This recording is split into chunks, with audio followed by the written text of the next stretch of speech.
Ennui et créativité. Lorsque l'être humain vit de l'ennui dans sa vie, c'est parce que quelque part, il connaît une sous-stimulation de son environnement.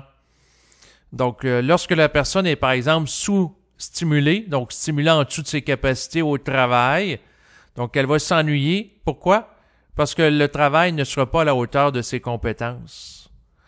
Même chose dans sa vie privée. Si la personne, en dehors de son temps de travail, donc dans sa vie par rapport à ses loisirs, sa vie aussi au niveau amoureux, sa vie familiale, elle s'ennuie, c'est parce qu'elle manque d'activité.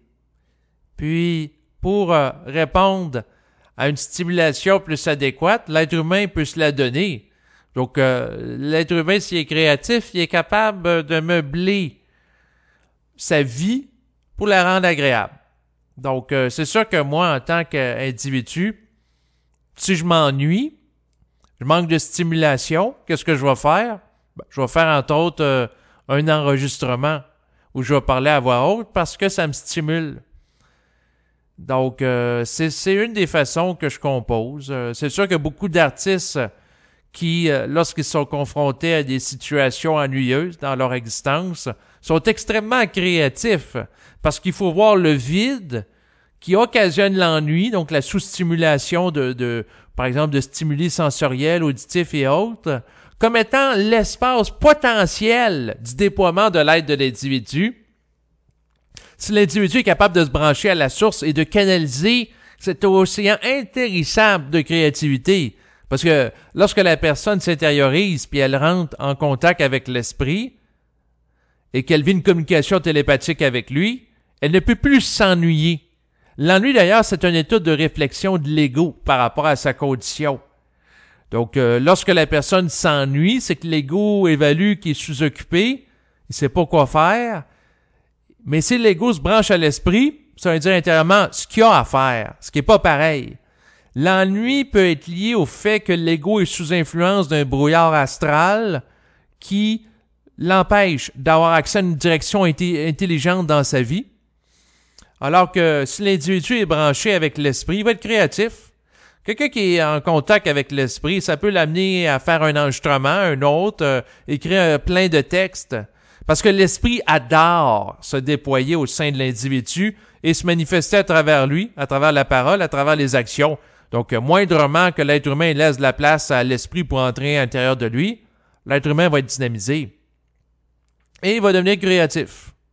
L'un des meilleurs moyens pour un être humain de vivre de la créativité, c'est de se mettre dans un contexte de sous-stimulation sensorielle. Donc, autrement dit, dans une situation où la personne est dépourvue de stimulus externe. Dans le sens que si la personne, fait du sport à tous les jours, elle travaille, elle fait du sport, elle va écouter du sport à TV, arrête pas, elle s'ennuie pas. Donc, à ce moment-là, elle ne sera pas aussi créative que si, par exemple, elle connaît beaucoup de dépouillement dans son existence. Donc, quelqu'un qui arrive tout seul chez lui, après avoir travaillé, parce qu'il a connu une séparation avec sa compagne, et il n'y a pas d'autres personnes à qui parler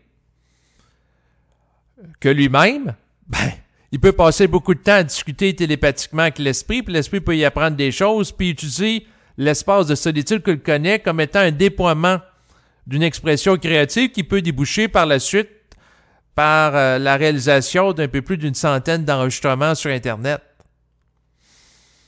Donc, l'ennui peut être comblé par la créativité si l'être humain se permet de donner vie à cette créativité-là, puis laisse la place dans son existence à l'esprit. L'un des meilleurs moyens pour y arriver, c'est que l'être humain peut faire... autrefois, dans le domaine de la conscience, il y avait, ça existe encore aujourd'hui, remarquez, là, le phénomène des retraites fermées. Donc, des gens qui allaient méditer en nature. Là, ça durait 10 jours de temps où ils sont en retrait pour s'intérioriser, laisser les choses émerger. C'est sûr que ça peut être agréable de se trouver dans un environnement avec plusieurs végétaux qui nous entourent, mais ça peut se faire n'importe où. Ça peut se faire également dans un logement en ville, tout simplement.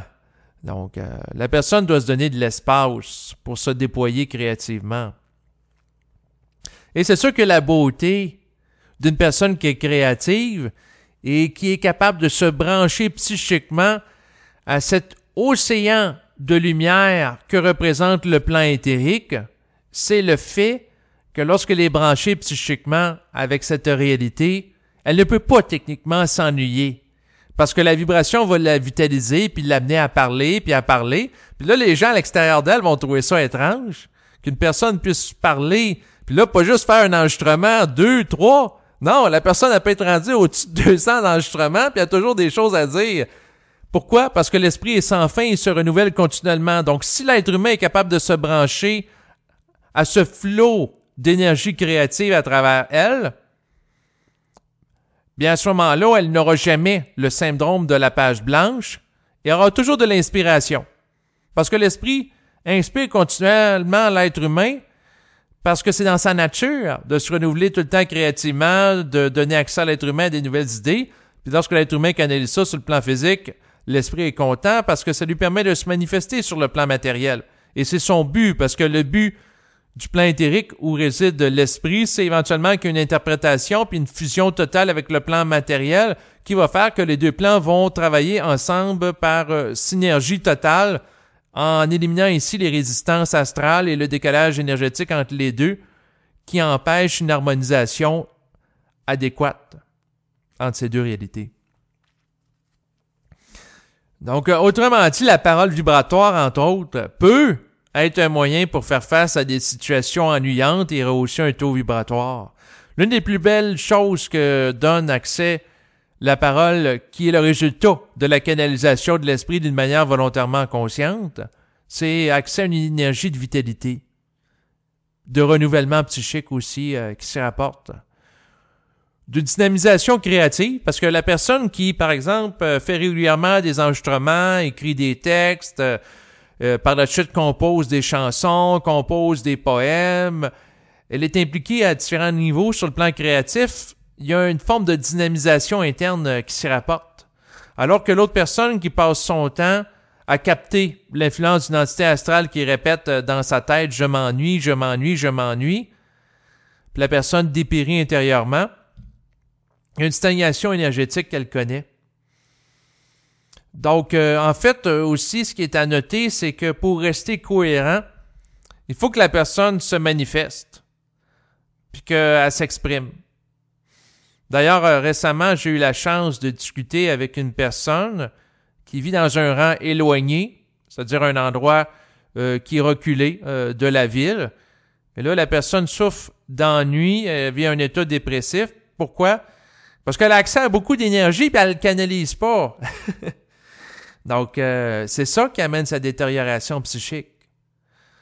Donc, autrement dit, il y a dans certains cas des cas de dépression qui sont liés au fait d'une retenue d'énergie, puis reliés aussi au fait que la personne est en lien avec l'astral, puis elle ne canalise pas l'énergie du plan éthérique d'une manière adéquate dans sa vie. Donc, autrement dit, à un certain niveau, j'oserais même dire, mieux vaut écrire des textes et faire plein d'enregistrements, que ça se vende, que ça se vende pas, que les gens y aiment ça ou y aiment pas ça, que d'imploser intérieurement, lié à un manque d'extériorisation de l'énergie, de se retrouver en état de dépression. Donc, autrement dit, l'extériorisation de l'énergie est aussi vitale que au niveau de l'extériorisation, par exemple, des fluides corporels dans le corps. C'est-à-dire qu'une fois de temps en temps, il faut que l'être humain ait uriné, n'est-ce pas? Pour pas que la vessie éclate. C'est le même principe. Donc, si l'énergie circule pas librement à travers l'être humain puis elle est bloquée par un ego qui est réflectif, par un ego qui est sous influence astrale, par rapport à un ego qui est lourd, par rapport à un ego qui est sclérosé, qui est constipé dans des mémoires anciennes, une rigidité, un désir de perfection qui le bloque dans l'expression, ben c'est là que l'être humain devient malade puis incohérent. L'un des secrets de la santé puis de la cohérence psychique, c'est le fait de canaliser l'énergie. Puis plus que l'énergie circule, puis plus qu'il y en a. Puis ça, c'est particulier. Parce qu'à un moment donné, quelqu'un peut dire « ça n'a pas de bon sens ». Après avoir fait 200 enregistrements, il y a encore du matériel qui descend. Puis là, la personne pense qu'elle va saturer, puis elle peut en faire 300, 500, 800. Puis comme l'esprit, c'est infini, avoir tout le temps quelque chose à dire. Donc ça, c'est intéressant parce que ça amène tout le temps la personne à se renouveler en lien avec des énergies différentes qui descendent. Puis à chaque fois que l'énergie de l'esprit passe à travers l'individu en tant que canal, cette énergie-là va toujours travailler l'individu pour épurer les couches astrales qui sont là pour que l'être humain devienne de plus en plus transparent, de plus en plus pur psychiquement dans le sens d'être libre des attaches astrales et planétaires. Donc, un travail qui se fait par la circulation d'énergie au cœur de l'individu pour amener la personne à rehausser son taux vibratoire, puis égaliser celui de l'esprit, puis aussi à épurer son taux vibratoire. Lorsque la personne a la capacité de contacter l'esprit, la personne peut se mettre en position de disponibilité. Donc, la personne qui vous parle présentement, elle a les yeux fermés pour connaître un état de privation sensorielle, pour concentrer toute mon attention sur la voix. Puis qu'est-ce qui émerge en moi? Et je réalisais avec le temps, ça c'est personnel, c'est à vous de voir si ça s'applique ou non, que j'étais plus efficace pour parler puis capter les vibrations qui proviennent des gens qui m'entourent lorsque j'ai les yeux fermés. Donc, pendant que je vous parle, j'ai les yeux fermés. Là, je regarde qu'est-ce qui émerge. Puis, ce qu'il faut comprendre par rapport à l'émergence de l'esprit au sein de l'individu, c'est un phénomène qu'éventuellement tous les êtres sur la Terre sont appelés à connaître, à se généraliser au fil du temps, d'une manière exponentielle. Au début, il y en a un qui vit ça. Ensuite, il y en a 2, il y en a 3, puis il y en a 5. Donc, moi, je vois ça comme un cône. Donc, il y en a un. Ensuite, la génération après, il peut en avoir 5, 15. Puis c'est exponentiel. Il y en a de plus en plus avec le temps. Puis éventuellement, ce sera toute l'humanité qui va être touchée par cela. Parce qu'on entre dans un nouveau cycle d'évolution qui se rapporte au passage de l'involution, descente de l'énergie de l'esprit dans la matière à une fois qu'on a atteint le fond du baril. Qu'est-ce qu'il nous reste à faire lorsque l'ego est bien densifié? Remonter. Lorsqu'on touche le bas fond, puis on est très dense, l'ego, il faut qu'il remonte en ayant la capacité d'absorber la subtilité de l'énergie de l'esprit, étant donné qu'il est doté d'une structure énergétique très densifiée pour cela. Puis de se dépolluer aussi d'une densité qui est inutile, qui servait temporairement à amener la personne à s'enraciner dans la matière. Mais une fois qu'elle est bien enracinée dans la matière, l'ego, qu'est-ce qu'il y a? Il a à apprendre à interagir avec le plan de l'esprit, puis être en cohérent avec ce plan-là, tout simplement. C'est ce qui boucle le processus. Tandis que lorsqu'il était en contact avec l'esprit à l'origine, il n'y avait pas la maîtrise de la matière. Donc, il fallait qu'il descende dedans, qu'il l'habite, qu'il utilise les sens physiques, le goût, l'ouïe, l'odorat, le toucher, et ainsi de suite.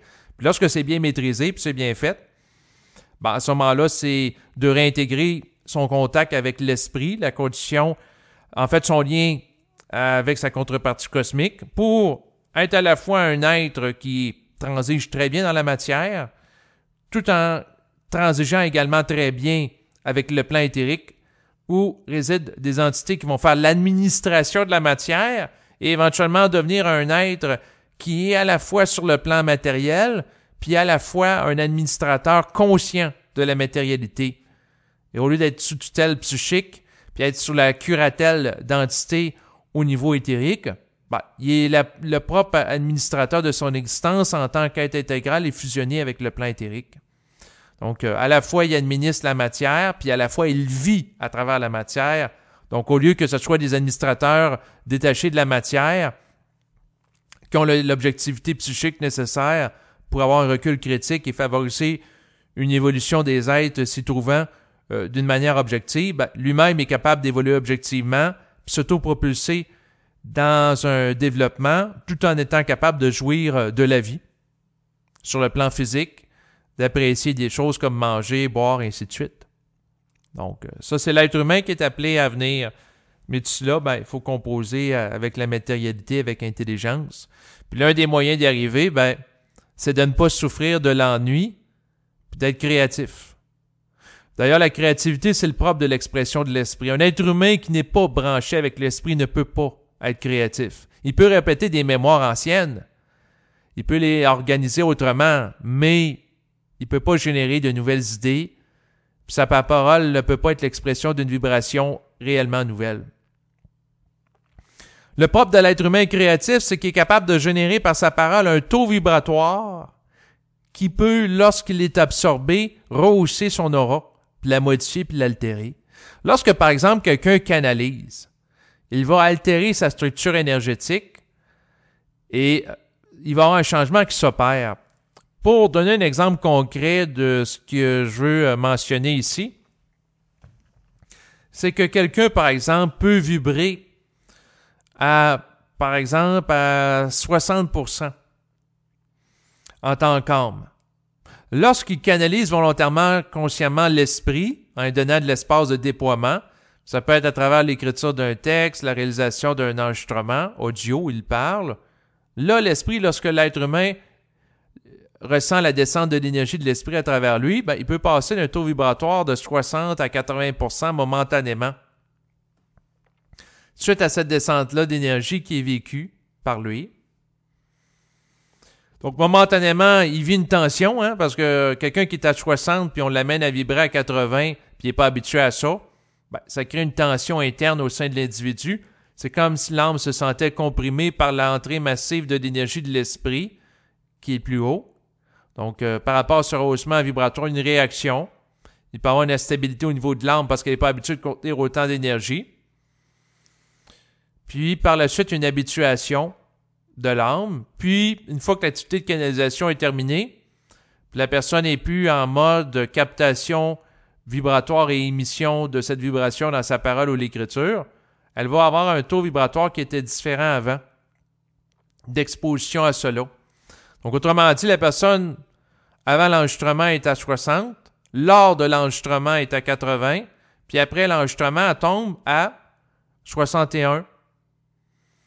Donc, il y a un petit rehaussement qui est fait lors d'une intégration, puis le fait que lorsque l'esprit passe pendant la durée de l'enregistrement, il y a une altération psychique qui se fait, donc l'astral est délogé, puis il y a l'entrée de son énergie qui prend la place. Il y en a un peu qui reste. Donc, il y a une montée momentanée du taux vibratoire de l'individu, mais si l'individu n'est pas capable de le contenir puis de l'assumer totalement, cette montée-là d'énergie, ben, le taux descend, mais en même temps, il y a une altération qui est faite.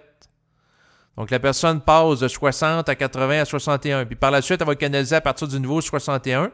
Elle va peut-être monter à 81. Puis par la suite, il va y rester 62 en termes de taux vibratoire résiduel. Suite à la deuxième activité de canalisation, et ainsi de suite. Puis là, si la personne fait ça 5 fois, 10 fois, 20 fois, 100 fois, puis des milliers de fois dans sa vie, ben, ça amène tout le temps un approfondissement dans l'altération de sa psyché. Puis plus que la personne intègre l'énergie de l'esprit, puis plus que ça devient facile pour elle d'en être le canal, puis moins elle va s'ennuyer.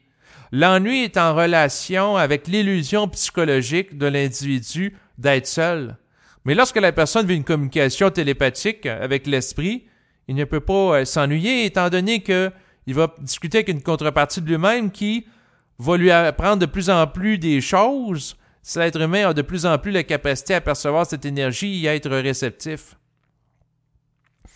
Donc, autrement dit, l'ennui est appelé à disparaître et à être remplacé plutôt par un état de créativité qui va propulser la personne dans un renouvellement psychique continuel. Aux yeux de gens de son environnement, cette personne peut paraître comme étant une forme de caméléon, dans le sens que elle va vivre des changements qui sont rapides et accélérés si elle doit vivre le processus de la fusion à une grande vitesse, et des gens de son environnement vont la trouver beaucoup changeante. Parce que l'altération de la vibration de la personne peut être perçue par d'autres personnes, et ça va modifier à la fois ses goûts alimentaires, à la fois ses goûts en matière de cinéma, de films qu'elle va aimer écouter, ses goûts en matière de musique, et ça peut même modifier ses goûts en termes de préférences sexuelles. Donc, ça va très loin, tout ça, les altérations. Puis c'est sûr que si la personne change, puis change rapidement, ben, les gens qui la côtoient depuis des années, ça peut être des membres de la famille rapprochée, mère, père, frère et sœur, vont trouver que cette personne-là change beaucoup. Ouais.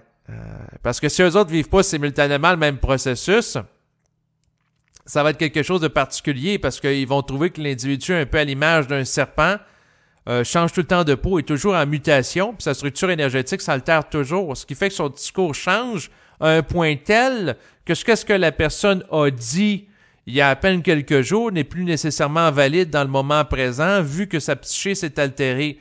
Bien entendu, quelqu'un qui intègre la fusion avec l'esprit, il y a quand même une continuation psychique qui, normalement, devrait suivre dans le temps en fonction de lignes directives évolutives qui sont relatifs par rapport à la fonction de l'individu. Donc, autrement dit, quelqu'un peut changer de vocabulaire s'il a à devenir un communicateur, puis ça se raffine avec le temps, mais il y a une continuité, comme quelqu'un qui apprend à jouer d'un instrument de musique. Donc, il y a une direction. L'esprit donne une direction à la vie de l'individu parce qu'il va le mettre en vibration pour accomplir certaines choses plutôt que d'autres en fonction de qu'est-ce que l'être humain est appelé à vivre compte tenu de ce qu'il a besoin pour son évolution. Voilà tout. Et c'est sûr ce qui permet à l'être humain d'être libre de l'ennui, c'est sa capacité d'être capable de rire de l'existence, rire de la vie, être capable de s'amuser avec un esprit léger, un esprit enfantin. Donc, être à l'image de ces enfants qui n'ont pas de tabous, de préjugés, de bagages mémoriels lourds et rigides. Donc, parce qu'en réalité, au fil du temps, ce qui empêche l'être humain de connaître la spontanéité et la fluidité du jeune enfant, c'est l'accumulation de mémoire qui l'amène, dans beaucoup de cas, à créer une carapace caractérielle qui est lourde, qui est rigide, qui peut l'amener dans une attitude autoritaire et extrêmement exigeante envers lui-même et les autres. En fonction d'une programmation sociale qui va étouffer son énergie vitale qui provient de l'esprit. Alors que si l'être humain ne subirait pas à un point fort une enculturation, ça fait penser au mot enculé, là, mais bon, c'est ça qui est ça. Si l'être humain ne subirait pas une forte enculturation en lien avec l'éducation, en lien avec la société, la propagande, les médias de masse, la publicité et tout ça, puis l'être humain serait libre de ces mémoires-là, ben, c'est sûr que l'être humain aura la fluidité et la spontanéité d'un jeune enfant, même rendu à l'âge adulte. Et ça se dégraderait pas avec le temps. Donc, autrement dit, l'être humain aura une capacité de renouvellement psychique qui ait 2 ans, qui ait 20 ans, qui ait 40 ans ou 60 ou 90 ans. L'être humain pourrait continuellement se renouveler et réinventer, et ça, peu importe l'âge de la vie, parce qu'il n'y aurait pas de mémoire de civilisation, de culture, qui l'amènerait à s'alourdir, puis éventuellement à s'ennuyer.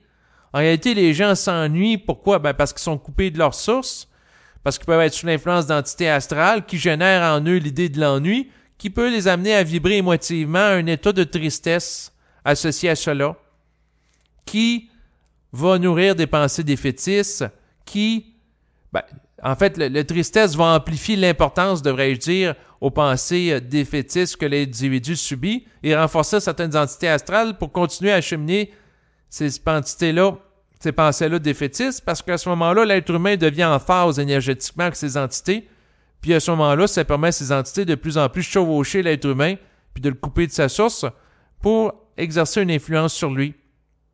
Et l'amener à générer des émotions qui vont les nourrir. Donc, c'est un cercle un peu vicieux. C'est pour ça qu'il ne faut pas sombrer dans l'ennui. Puis pour y arriver, il faut être à l'image du jeune enfant qui est capable de jouer. Peu importe l'événement qui arrive, il y a des jeunes enfants qui n'ont pas besoin de grand-chose. Puis ils vont s'amuser, puis ils vont rire. Ils vont être capables de composer avec peu de choses. Des fois, il y a des enfants qui vont jouer avec une vieille boîte de carton, mais étant dotés d'une imagination débordante et un haut état d'intériorisation, l'enfant peut jouer plusieurs heures étant seul avec lui-même sans jamais souffrir d'ennui parce qu'il est capable de s'amuser avec rien. C'est ce qui rend la personne aussi libre de la société de consommation, voire même de surconsommation. Quelqu'un qui n'a pas besoin d'acheter régulièrement des choses au magasin ou de faire des achats en ligne d'une manière compulsive devant son ordinateur, c'est sûr que c'est pas très payant pour la société qui cherche à l'amener à consommer et pour les entreprises industrielles qui cherchent à lui vendre leur surplus d'inventaire, mais c'est ce qui permet à l'individu aussi de ne pas s'endetter et puis de sombrer dans la consommation, surconsommation, qui peut l'amener pour compenser un manque intérieur, un sentiment d'être vide qui est là au fait, qui n'est pas en contact avec la source de la créativité, qui est inhérente à l'esprit, à sa nature énergétique. Donc, autrement dit, quelqu'un qui est très créatif, là, il s'ennuie pas, puis il n'a pas besoin de consommer d'une manière exagérée, parce que le simple fait de déployer l'énergie de son esprit dans sa vie le remplit, le nourrit, le dynamise, l'énergise, le vitalise. On peut utiliser beaucoup de termes synonymes, mais c'est ça le processus.